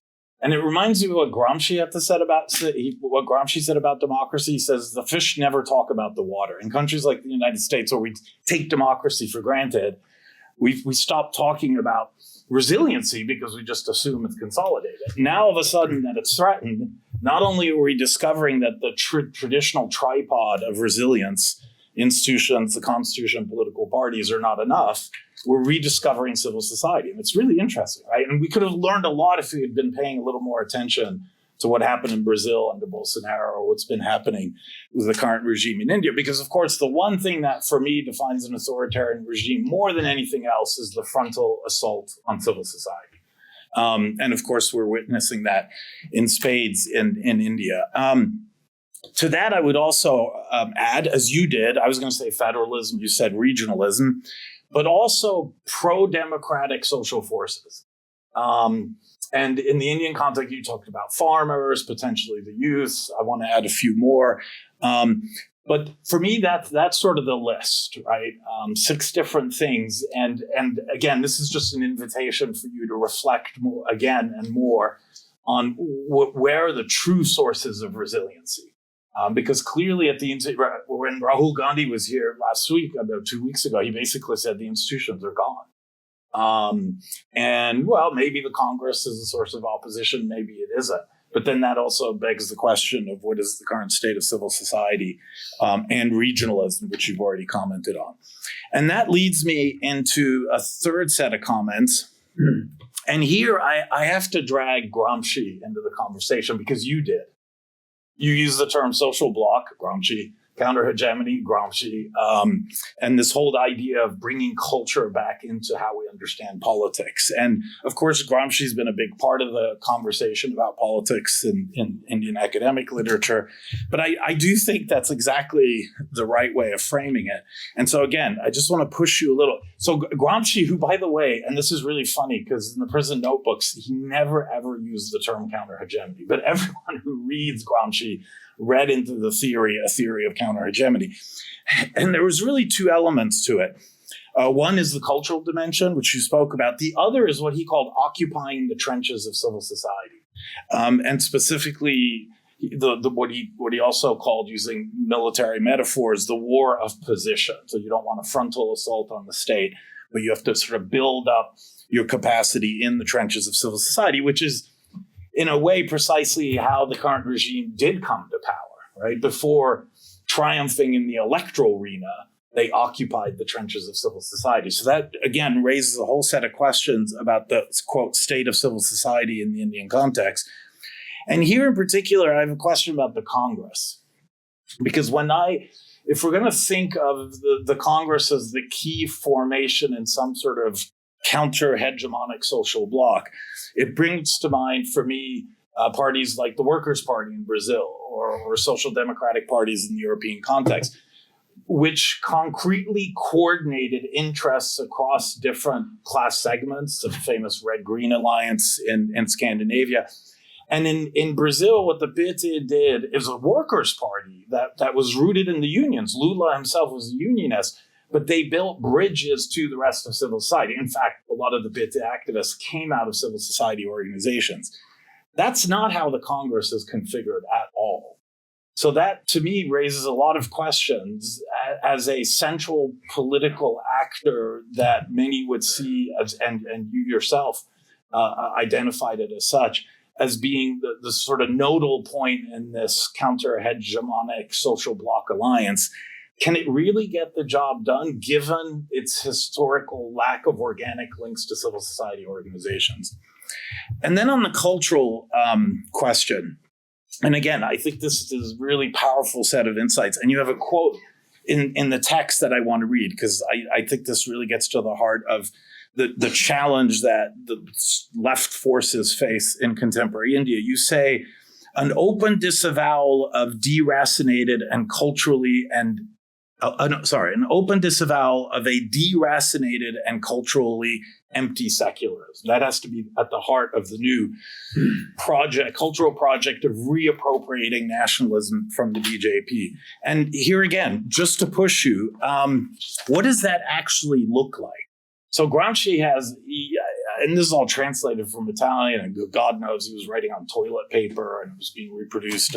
But throughout his text, he uses the word galvanize. When he talks about ideologies, it's got to galvanize people, right? It has to resonate with their understandings of the world. And you pointed to recent developments just the other day, the government now being willing to bring caste back into the census. And of course, the conversation has been about social justice as this kind of glue that's going to galvanize the masses. And then you mentioned the caste census itself. You mentioned extending reservations into the private sector. And I guess my question is that enough? Because that politics has been around for a while. And in some ways, it also fragments the counter-hegemonic movement, right? In that all different groups are all pursuing their own immediate returns in the reservation system, as opposed to a logic that might be a little bit more encompassing. And here, I'm thinking in particular in terms, and there's an Indian example, there are comparative examples, but articulating a new identity around rights-based welfare. And I mention this because, of course, under the UPA, it didn't really come from the Congress. It came from this kind of motley coalition of NGOs and social movement actors. But they did not only generate a powerful discourse, but a powerful set of new policies and rega, the right to food, the right to education, et cetera. And it really was trying to build a more encompassing coalition around the idea of a rights-based access to welfare. And of course, that has been, in my view, the glue that built the social bloc, the progressive social bloc in Kerala, and to a lesser extent, but certainly significantly in Tamil Nadu as well. And I think in Latin America, the last 2 decades, what's been most dramatic in political life hasn't been what parties have been doing. It's been the rise of a social rights revolution that in some cases has percolated up into parties, and in other cases hasn't, but has had a transformative effect in terms of how the so-called popular classes see and understand themselves. And in particular, the thing to me that's most striking about political discourse in India, so there's a lot of talk of social justice and reservations, et cetera, but we don't hear much about education and healthcare. And again, I'd like to hear more why those two issues in particular aren't more problematized in the political discourse. And then two other quick, and then I'll be done, two other quick related issues. So I take your argument about farmers. It was the only successful social movement of the last decade. And structurally and sectorally, as you say, they have the most to gain from challenging the new hegemonic order. But what about the urban? Again, thinking about Latin America, what drove the social rights revolution in the last 20, 30 years were mostly urban mobilizations. The PT is an urban political party. Now, India is not as urbanized, but it's also a lot more urbanized than we think. It's definitely not 36%. And in terms of total exclusion in a context of extraordinary growth and opportunity, the urban in India is unbelievable. I mean, the informality, the lack of access to basic services, the problems of housing, the informal job sectors, and yet all the welfare policies have been targeted to the rural. Isn't there a possibility there for yet another constituent element of the counter-hegemonic social bloc of mobilizing the urban poor?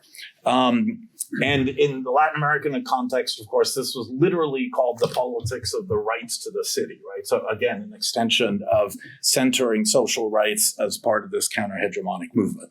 So again, Yogendra, thank you so much. This has been so thought-provoking and extraordinary, and I'm really looking forward to this conversation.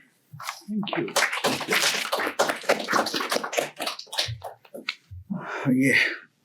Yeah. We have 20 minutes. So what will be the best use? Would you like to hear more comments from the audience, or? Yeah? Yes. But just one, use the term competitive authoritarianism. Levitsky and Way have a full book about it. There is a 300-page book. Levitsky built his career on that idea. And here is let me just read out from page 53. Although elections are regularly held and are generally free of massive fraud in the competitive authoritarianism, incumbents routinely abuse state resources, deny the opposition adequate media coverage, harass opposition candidates and their supporters, and in some cases manipulate election results.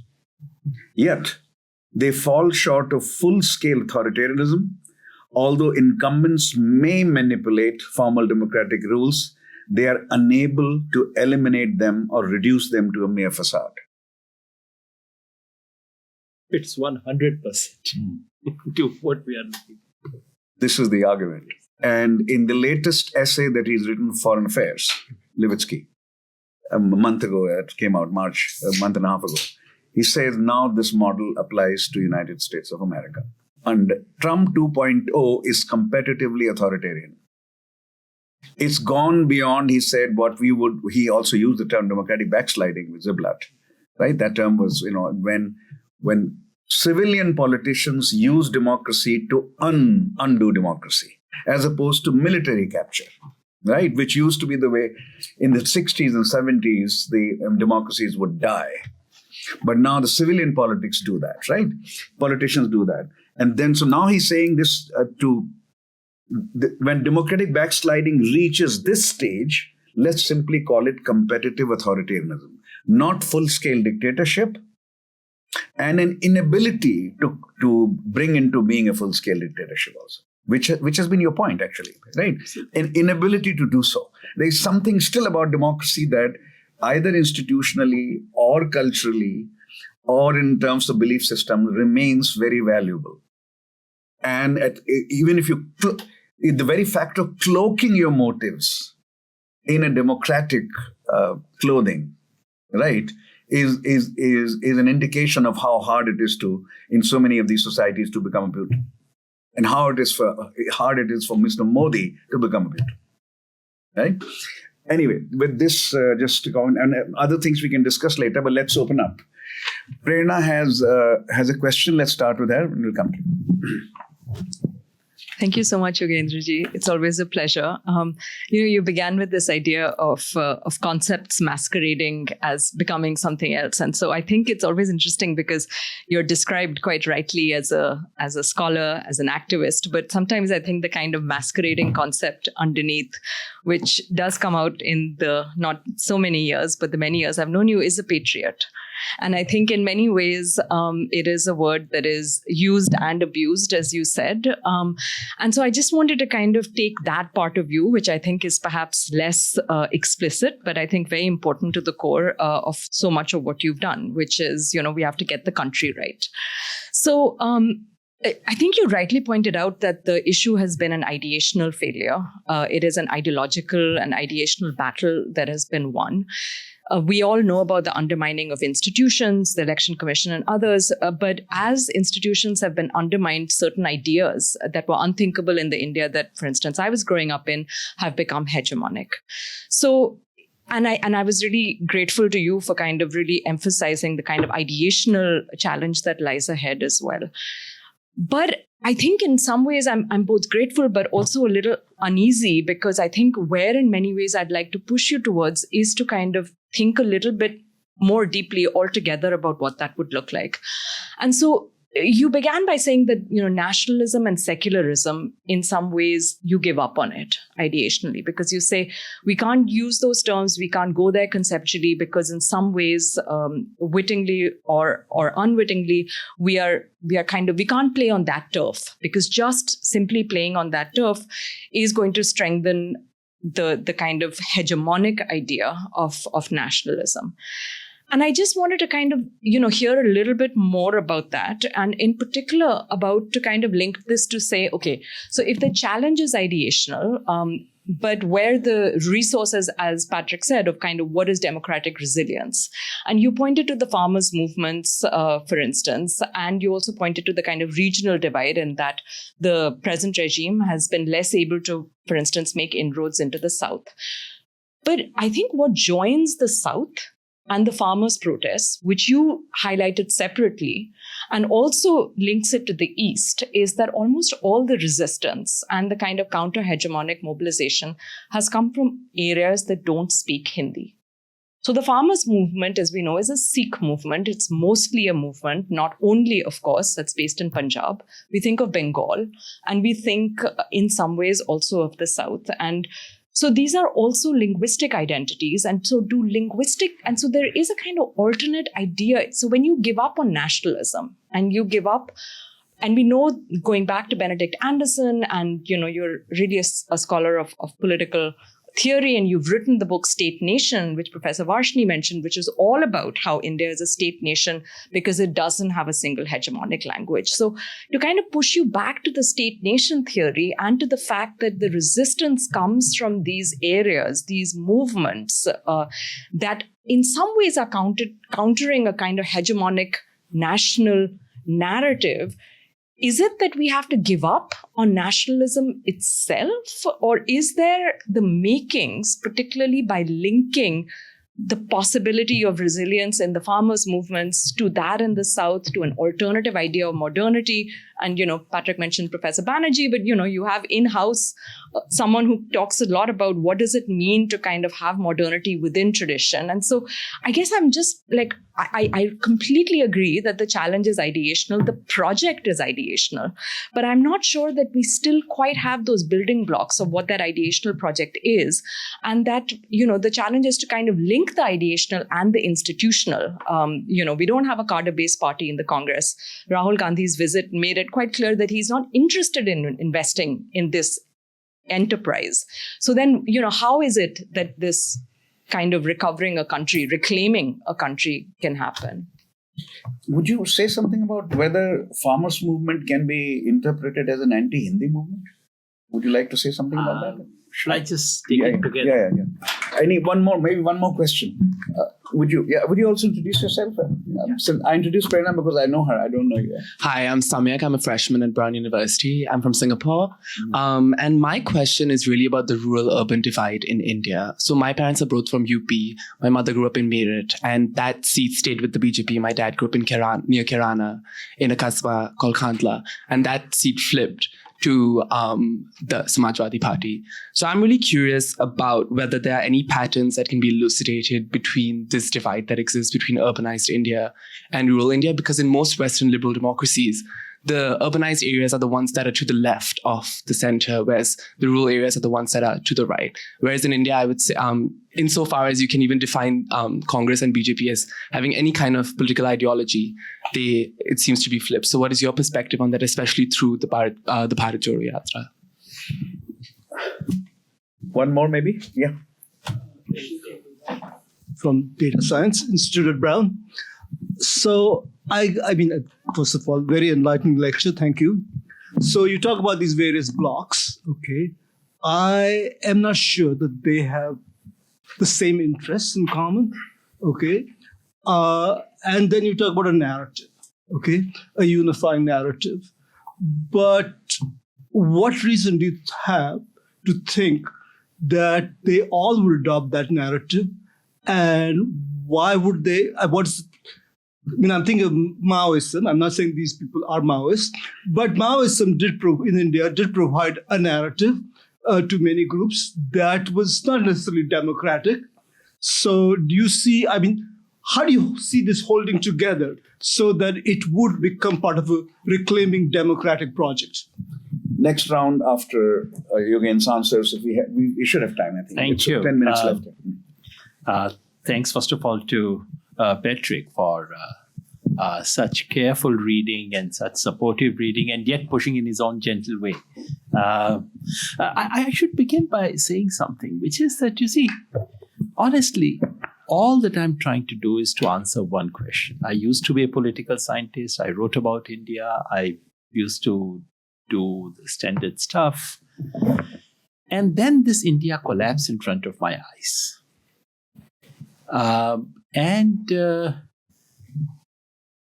The question is, why did this happen the way it did? And what can be done?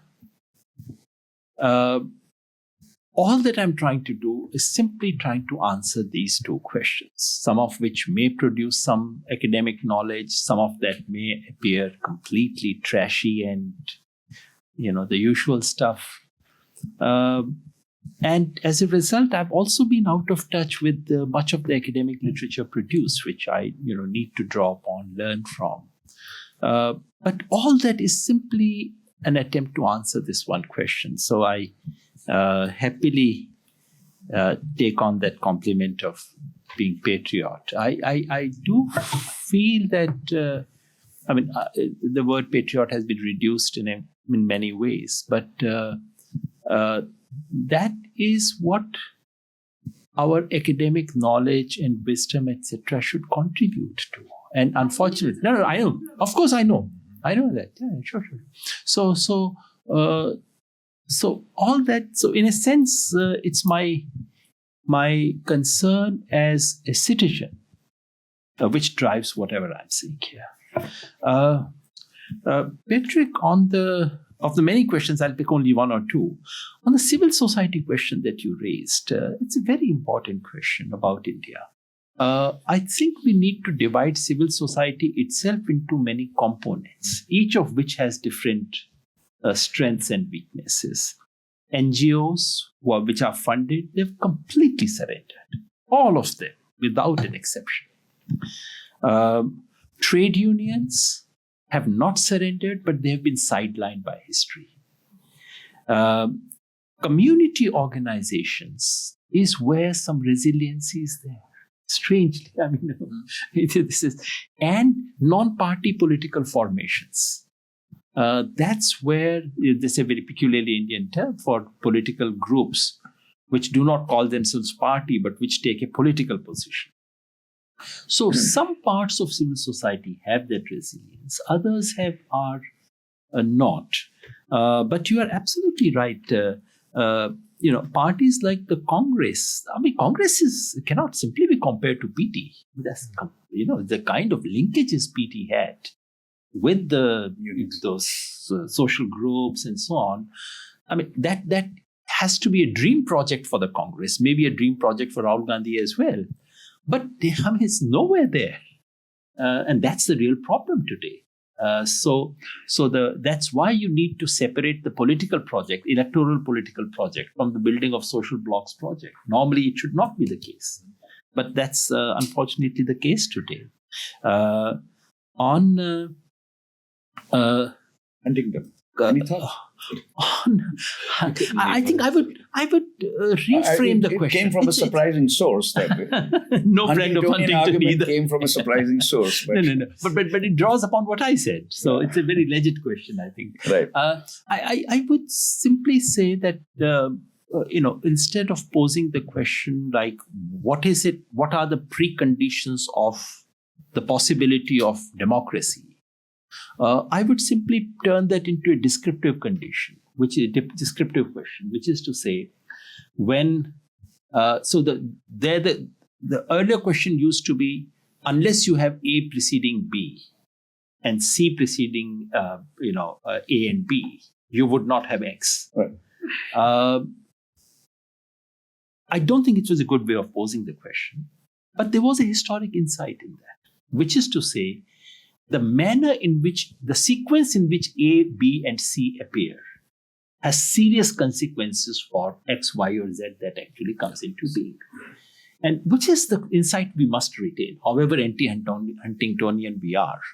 But the fact that in India, all our institutions were extremely fragile.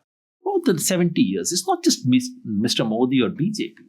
Our institutions have always been very fragile, have always given into any political pressure, and that the work was done by movements, by political practices. Only one amendment. Yeah. Huntington's own explanation of why Indian democracy was surviving, has survived for 20 years when he wrote the book, was that there was one institution. Obviously, the argument was about institutions. Yeah. One institution of India, which was very vibrant and had contributed to the evolution of democracy in a very unlikely setting. Mm-hmm. And that was Congress Party. That's right. It appears again and again in his book. There is nothing like Congress Party in the global South. He argues. On the whether right-based is caste enough, obviously it's not.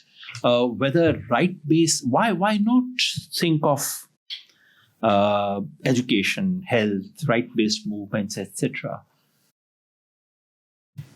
I would like to. I don't see these issues having that kind of political potency that I would like to see. Both you and I would like to have politics of education and health. There have been one or two examples where it has been done successfully.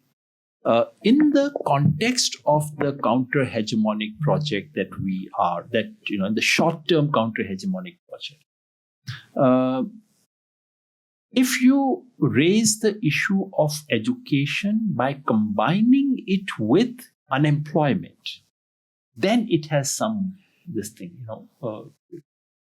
Sadly, an ordinary Indian has bought into the belief that health is his own problem. That state is not, it's beyond the range of possibilities. It's a sad thing, but they accept it as a fact of nature. It'll probably take another 20 years of a different kind of politics to change it around. So, yeah. And on the urban mobilization, I think that's a very important point, Patrick. I think that's something I need to think harder about, and thanks for pushing me there. I did speak about the youth, and much of the youth protests are urban. But urban poor, that's a category waiting to be seriously mobilized, brought together. And thanks for pointing that out. I mean, that's something, and there's a lot of action there. And the point is that any urban action has enormous traction. It immediately changes that. So that's something I would take on what you said about Levitsky. I mean, it's actually almost entirely applies to India. You could be describing India. That was the case. Prerna, and he does include India in the latest Foreign Affairs article. That this is India is heading towards, or headed towards already there, and that's where the United States under Trump too is headed. I think I read him when I was trying. I mean, I had not read him earlier, but when I was trying to make sense of this very peculiar combination in India, that's when I think I had read him and got obviously the phrase is not mine. It's sort of picked up from that literature. Prerna, on the nationalism question, I think I miscommunicated because I did not read those 4 paragraphs and just read the initial the qualifying part of it. Actually, my position is somewhat different. In fact, my position may be very close to yours. So my position actually is that we should not give up on nationalism. My position is rather different from most of my progressive colleagues. In fact, I believe that nationalism offers deep resources available to us. And giving up on nationalism was one of the biggest mistakes of the Indian progressive radicals.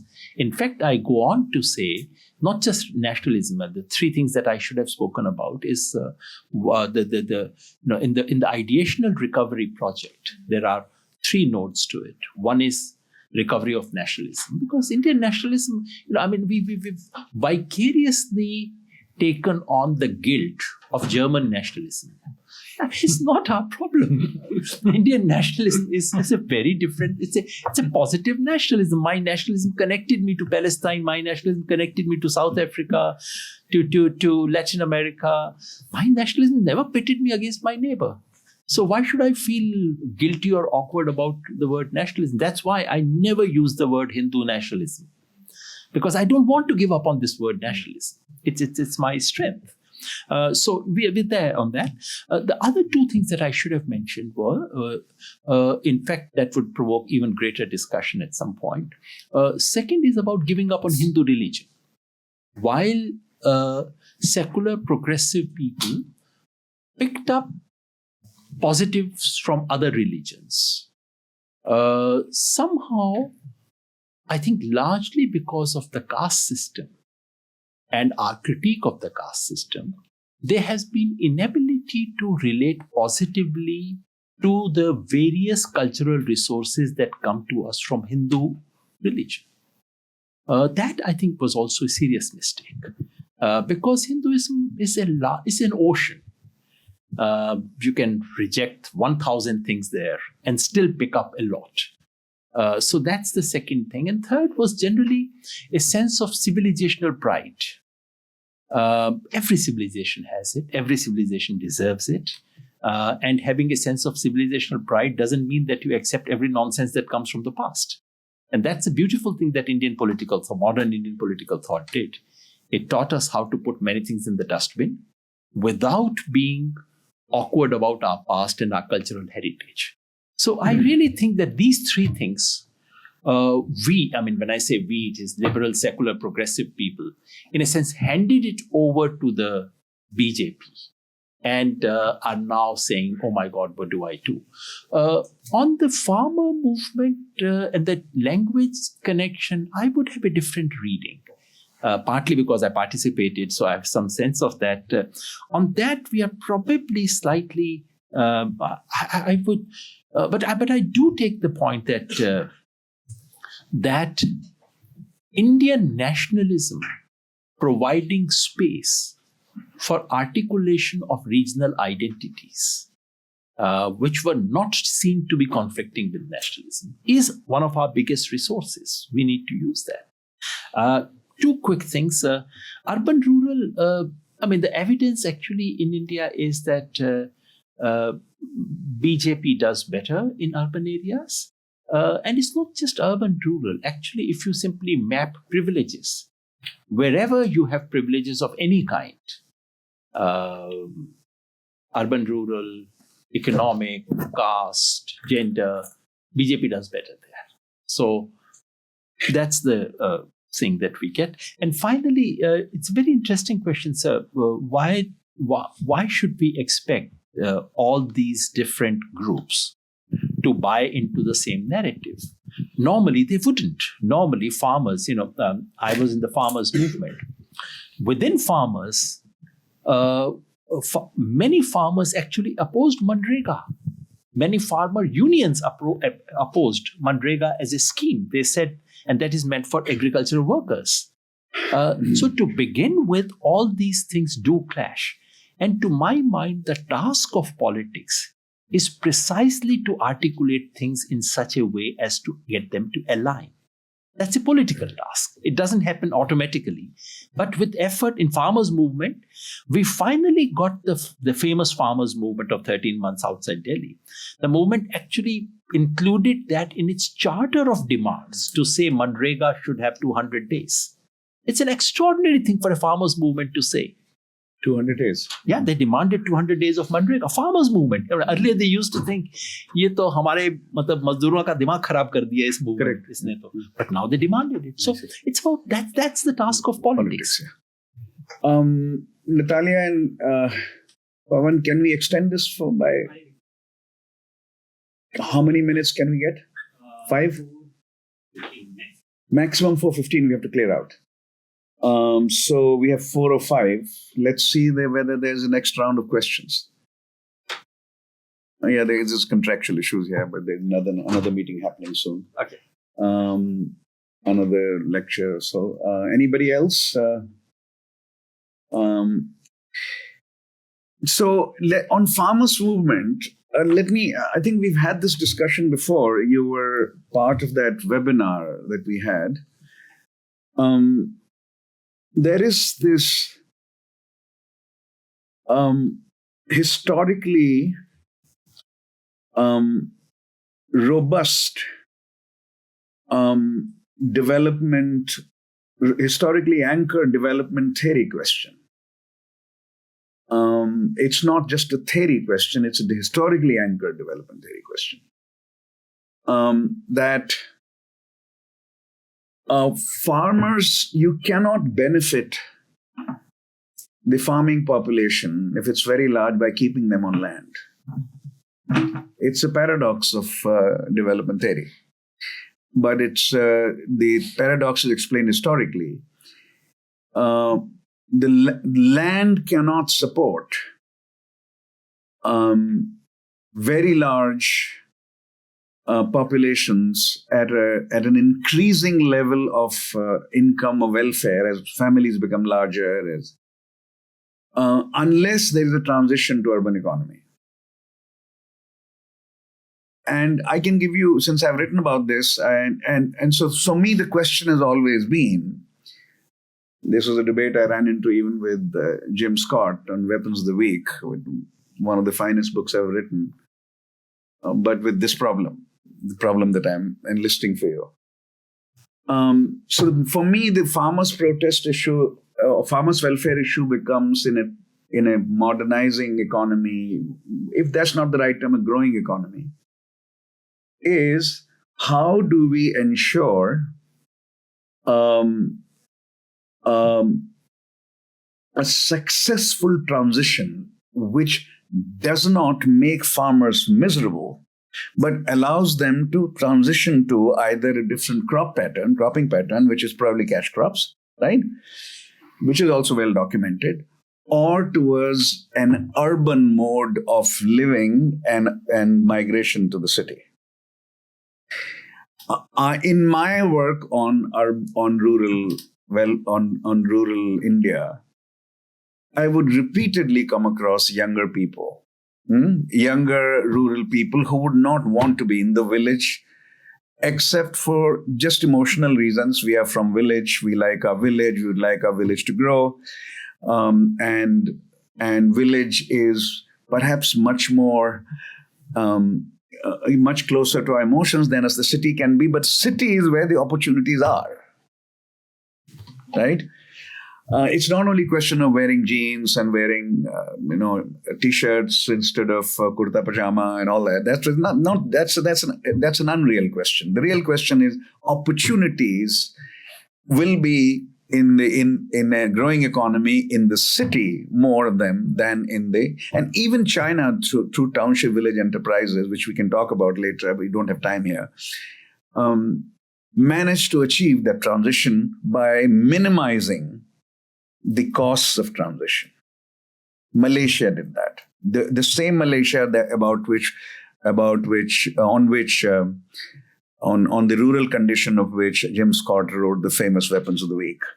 Those peasants who according to him, had no weapons except pilfering, and they actually migrated to the cities. And Malaysian poverty is down to 1%.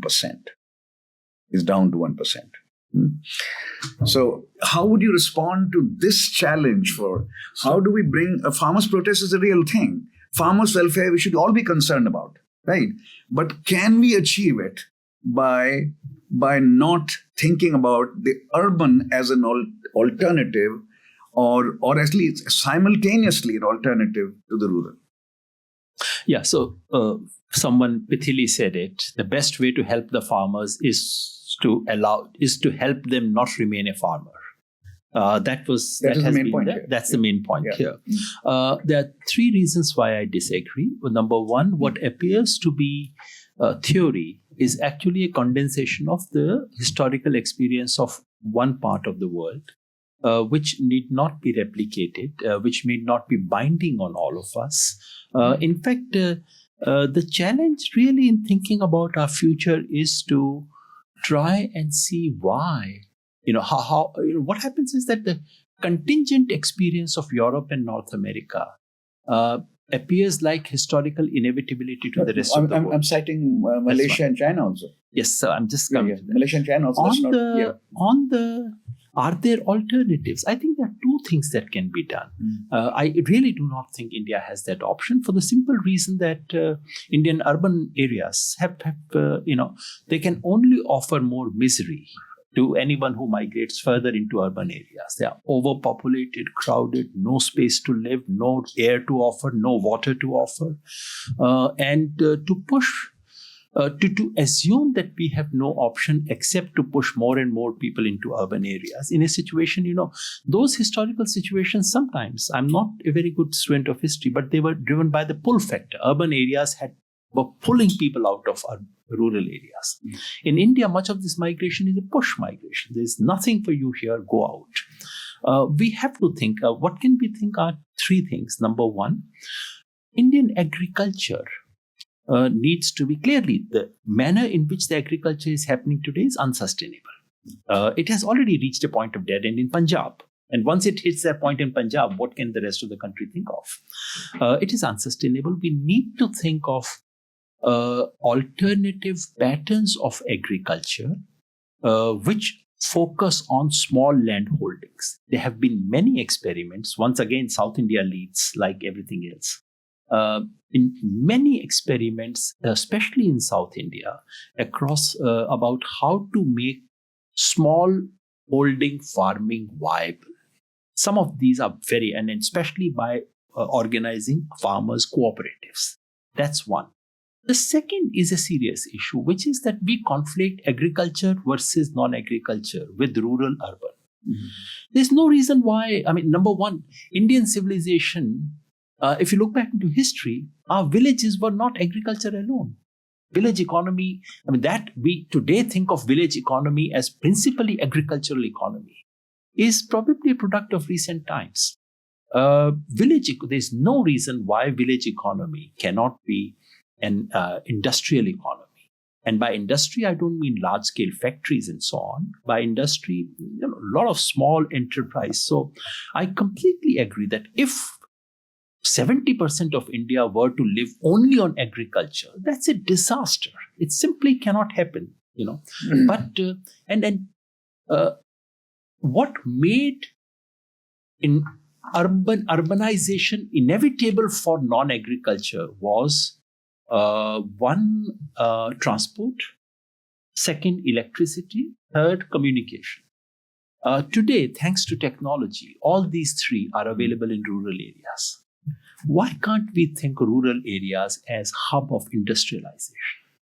Other kinds of alternative occupational opportunities. Yeah, that was the TV model in China. We can discuss it later, but we have to bring this to. That's exactly the model in China, actually, TVs.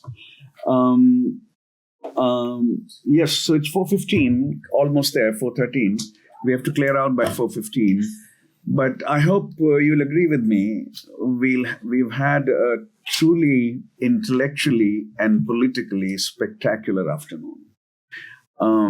The ideas that Yogendra has brought to attention, on which he's been working, thinking for a long time, and the response that came from Patrick makes us intellectually richer and generates a thirst for more thinking along those lines.